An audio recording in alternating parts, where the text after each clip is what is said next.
ಗದಗ ತಾಲೂಕಿನ ತಿಮ್ಮಾಪುರ ಹರ್ಲಾಪುರ ಭಾಗದಲ್ಲಿ ಈರುಳ್ಳಿ ಮತ್ತು ಮೆಣಸಿನಕಾಯಿ ಬೆಳೆಗಳಿಗೆ ತಗುಲಿರುವ ಮುಟುಕೆ ರೋಗ, ಥ್ರಿಪ್ಸ್ ಮತ್ತು ನುಸಿ ಕೀಟಗಳ ಬಾಧೆಯನ್ನ ಗದಗ ತೋಟಗಾರಿಕಾ ಇಲಾಖೆಯ ಅಧಿಕಾರಿಗಳು ಇಂದು ಖುದ್ದು ಹೊಲಗಳಿಗೆ ಭೇಟಿ ನೀಡಿ ಪರಿಶೀಲಿಸಿದರು.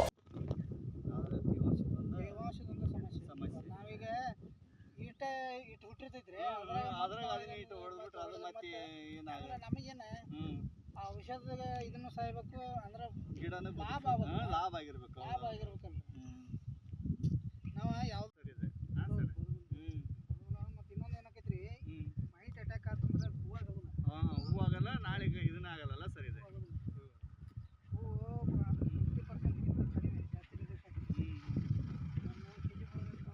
50 kg ಬರೋಲ್ಲ. ಆಯ್ತು ಸರ್, ಈಗ ಇದಕ್ಕೆಲ್ಲ ಕಾರಣ ಮಳೆ ದೇವಂತ ನೋಡಿ ಸರ್. ಮಳೆ ಇದಾಗಿ ಈ ಸಲ ಮಳೆ ಲೇಟ್ ಆತಂತೇಳಿ ಎಲ್ಲರೂ ಉಳ್ಳಾಗಡ್ಡಿ ಬಿಟ್ಬಿಟ್ರು ಸಿಕ್ಕಾಪಟ್ಟೆ. ಈ ಸಂದರ್ಭದಲ್ಲಿ ಗದಗ ತೋಟಗಾರಿಕಾ ಇಲಾಖೆಯ ಹಿರಿಯ ಸಹಾಯಕ ನಿರ್ದೇಶಕರಾದ ಮಂಜುನಾಥ್ ಕರೋಶಿ ಅವರು ರೈತರಿಗೆ ರೋಗ ಮತ್ತು ಕೀಟಗಳ ಸಮಗ್ರ ನಿರ್ವಹಣೆ ಬಗ್ಗೆ ಮಾಹಿತಿಯನ್ನ ನೀಡಿದರು. ರೈತರೊಂದಿಗೆ ಮಾತನಾಡಿದ ಅವರು ಥ್ರಿಪ್ಸ್ ಮತ್ತು ನುಸಿ ಕೀಟಗಳ ನಿಯಂತ್ರಣಕ್ಕೆ ಅಂಟು ಬಲೆಗಳು, ಬೇವಿನ ಎಣ್ಣೆ, ಜೈವಿಕ ಕೀಟನಾಶಕಗಳು ಹಾಗೂ ಶಿಫಾರಸು ಮಾಡಲಾದ ರಾಸಾಯನಿಕಗಳಾದ ಡೆಲಿಗೇಟ್, ಬೆನಿವಿಯಾ, ಪೆಗಾಸಸ್, ವರ್ಟಿಮ್ಯಾಕ್, ಒಬೇರಾನ್ ಔಷಧಿಗಳನ್ನು ನಿಯಮಿತವಾಗಿ ಬದಲಾಯಿಸಿ ಸಿಂಪಡಿಸಬೇಕು. ಔಷಧಿ ಸಿಂಪಡಿಸುವಾಗ ದ್ರಾವಣ ಎಲೆಗಳ ಕೆಳಭಾಗಕ್ಕೆ ತಲುಪುವಂತೆ ಸಿಂಪಡಿಸಬೇಕು ಎಂದು ಸಲಹೆಯನ್ನ ನೀಡಿದ್ರು.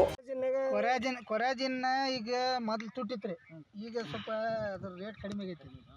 ಅಂದ್ರೆ ಒಂದು ಸ್ವಲ್ಪ ಬೇರೆ ಕಂಪನಿಯವರು ಅದನ್ನ ಇದು ಮಾಡಕತ್ತಾರ. ಕಾರ್ಬೋಜನ್ ಅದು ನಡೀತೈತಿ. ಅದು ಒಳಗಿನ ಕೆಮಿಕಲ್ ಒಂದಾರ. ಈಗ ಪ್ಯಾರಾಸಿಟಮಲ್ ಅಂದ್ರೆ ಡೋಲೋ 650 ತೇವಾಂಶದೊಂದು ಸಮಸ್ಯೆ. ನಾವೀಗ ಇಟ್ಟು ಹುಟ್ಟಿರ್ತೈತ್ರಿ,